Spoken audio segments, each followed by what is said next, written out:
ចាបងថ្ងៃនេះបានមន់ស្រែមួយរៀងធំដែរចឹងហើយគិតថាគួរធ្វើអីឲ្យរៀងប្លែកពីរដងតិចចឹងហើយក៏នឹកឃើញស្លមួយមុខគឺស្លต้มយ៉ាំចាដោយសាររដងខ្ញុំបានមន់មកបើមិនដុតទេក៏ស្ងោរជ្រក់ឬក៏ឆាក្តៅឆាអីចឹងណាបងអញ្ចឹងហើយវគ្គនេះគឺរៀងសាបមាត់សាបកហើយអ្នកផ្ទះរៀងផ្ដាសាយដែរអញ្ចឹងក៏នឹកឃើញស្លមួយមុខនេះចាស្លต้มយ៉ាំមានទាំងបន្លែមានទាំងអីញ៉ាំរសជាតិឆ្ងាញ់ទៀតចាជូរជ្រះល្អបងចាអញ្ចឹងសម្រាប់បងដែលសាបមាត់សាបកចាចង់បានប្រភេទស្លដែលដាក់ទៅជូរហឹលស្រួលខ្លួនណាអាចសាកមកមុខនេះបានហើយមកមុខនេះអត់ប្រវត្តិធ្វើទេចាងាយស្រួលដូចស្ងោរជ្រក់អញ្ចឹងគ្រាន់តែយើងបន្ថែមជាមួយនឹងបន្លែហើយនឹងគ្រឿងต้มយ៉ាំចាសម្រាប់វិធីធ្វើរបស់ខ្ញុំគឺងាយស្រួលយើងដាំទឹកឲ្យពុះមកហើយខ្ញុំដាក់គ្រឿងរបស់វាមានគល់ស្លឹកគ្រៃក្រូចសើចចាម្ទេសតិចតួចមកហើយនឹងខ្ទឹមសចាខ្ទឹមសខ្ទឹមក្រហមចាដាក់ឲ្យពុះគឺខ្ញុំដាក់ជាមួយនឹងសាច់ចាយើងដាក់ជាមួយសាច់ហើយយើង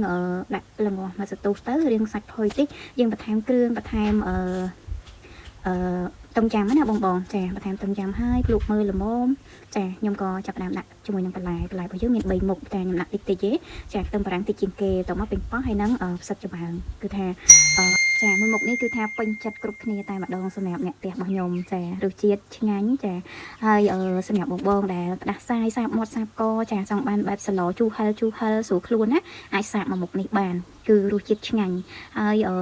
មានបន្លែញ៉ាំទៀតអញ្ចឹងសម្រាប់បងដែលមានមន់ណាចាអាចសាកល្បងបានព្រោះជាទូទៅមុនគឺខ្ញុំធ្លាប់ធ្វើជាមួយនឹងគ្រឿងសមុទ្រតែវគ្គនេះមកធ្វើជាមួយសាច់មាន់គឺថាឆ្ងាញ់នេះបងឆ្អិនណាយើងបន្ថែមជាមួយនឹង